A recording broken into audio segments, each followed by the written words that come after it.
FNC's Wallace goes on offense against Scalise. We're not talking about the whistleblower. Hello and welcome to TST. If you are new to the channel, tap on the subscription button and press the notification bell so you can receive news and updates that you can rely on daily. On this week's broadcast of Fox News Sunday, anchor Chris Wallace had a heated back and forth with House Minority Whip Steve Scalise on the ongoing House Impeachment inquiry. Wallace asked if Gordon Sondland, who met with the president a half dozen times this summer, testifies on Wednesday. Yes, the president said to me, "We are not releasing the aid until they announce they are going to investigate the Bidens and Burisma." Doesn't that blow a hole in the president's defense? Scalise said, "Well, the president's defense is that those things didn't happen. And it's not just the president's word. President Zelensky himself said that the aid wasn't conditioned and there was no pressure. And then, because of some of these innuendos that you're talking about, the foreign minister of Ukraine just a few days ago released another statement saying that there was never a link between aid and investigations. And once again, there were only two people that participated in that phone call. It was Donald Trump and President Zelensky. Both of them were very happy with the phone call. The real bottom line is, he got the money. Ukraine got the money." Wallace said, first of all, a dozen people listened in on the phone call and a number of them were immediately upset because what the president said about Burisma. Scalise said those were Schiff's witnesses. Wallace said, "No, sir, they are career Foreign Service officers, and these are people who worked in the Trump administration." Scalise said, "They are Schiff's witnesses."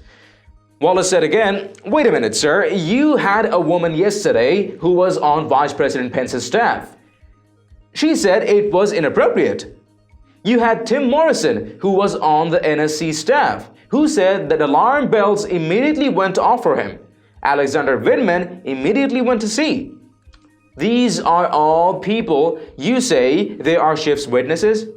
They all were working in the Trump administration." Scalise said they were not all Trump administration folks. Wallace said, "Are you saying Alexander Vindman wasn't part of the Trump National Security Council?" Scalise said the Inspector General said the whistleblower had political motivations. Wallace said, "We're not talking about the whistleblower. I'm asking you about these people who worked for the Trump administration, who worked on the National Security Council or worked for the Vice President's office." Watch. Congressman Scalise, if Gordon Sondland, who met with the president a half dozen times this summer, testifies on Wednesday, "Yep, the president said to me, we're not releasing the aid until they announce they're going to investigate the Bidens and Burisma," doesn't that blow a hole in the president's defense? Well, the president's defense is that those things didn't happen. And it's not just the president's word. Not President Zelensky himself said that the aid wasn't conditioned and there was no pressure. And then because of some of these innuendos that you're talking about, the foreign minister of Ukraine just a few days ago released another statement saying that there was never a link between aid and investigations. And once again, there were only two people that participated in that phone call. It was Donald Trump and President Zelensky. Both of them were very happy with the phone call. Zelensky said there was no pressure. Sir, a half dozen. And the real bottom line is he got the money. Ukraine got the money, well, Chris.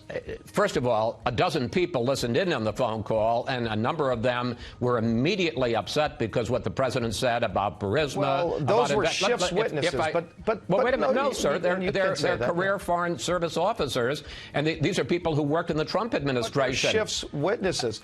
There are other witnesses. You had a woman yesterday. You had a, wait a minute. You had a woman, sir. You had a woman yesterday who was on Vice President Pence's staff. She said it was inappropriate. You had Tim Morrison, who was on the NSC staff, who said that alarm bells immediately went off for him. Alexander Vindman immediately went to see. These are all people. You say they're Schiff's witnesses. They all were working in the Trump administration. But let me get back to my. Well, no, some of them. They were not all Trump administration folks. What, are you saying that the person working, Alexander Vindman, wasn't part of the Trump National Security Council? the Inspector General said that the whistleblower had political motivations. We're not talking about the whistleblower. Had some serious concerns about We're not talking about the whistleblower. About all we're of these talking people about that Tim have Morrison, come forward. and we're talking about the You've Trump. seen our list of who we've asked to testify. But I'm Not one of asking those you about these people who worked testify. in the Trump administration, who work for the Trump National Security Council or work for the Vice Chris, President's office. This is an important point, Chris. There are a lot of people who worked in the Trump administration who have very countering views to that, and they've not been allowed to come forward. So it's nice that some people can say one thing about a third-hand information phone call. There's something else that other people can counter that with, and they haven't been allowed to come forward. But ultimately, President Trump and President Zelensky were the ones on the call. Both of them said there was nothing wrong. The foreign minister of Ukraine just came out a few days ago to clear some of this up, to say there was never a link between money. He incidentally was not on the call either. But if I could go back to Gordon Sondland. If Gordon Sondland says the president told him condition aid to Ukraine on investigating the Bidens, are you going to say that he's wrong, that he's lying? Look, I know you've been asking and others have asked hypothetical questions. Let's talk in reality. Why don't we look at the three witnesses who actually did testify this week? All three of them were asked by, whether it was John Ratcliffe or whether it was Chris Stewart, all three of them were asked, did you see any impeachable offenses? Did you see any bribery? Any of that? Not one of those things were mentioned. Not one person said they saw a crime committed. Sir, with That's all what due this is respect, about. First of all, as humans, we say a lot of things, but what matters is, do we really act upon our words all the time? If the matter is at such a level between two independent countries and their leaders, words don't matter if they aren't followed up with actions. Secondly, when it comes to witnesses chosen and nourished by Shifty Schiff, Pencil Neck will always find himself birds of the same feather, who tends to fabricate matters like he does. And still, even when anybody honest enough testifies with facts and evidence that contradicts and negates Schiff's sham, do you think this sworn liar will expose them? He has and will release transcripts including only his selected points and would even fabricate if necessary, undoubtedly. And why do these pro-Democrat scum avert from involving the whistleblower sewer rat, whose baseless second-hand information is the spark that ignited this scam sham? Please let us know your thoughts in the comments down below. And if you've liked this report, please share among friends and family. And don't forget to subscribe to Top Stories Today. Thank you for tuning in to TST. I'm David Ravine. See you in the next one.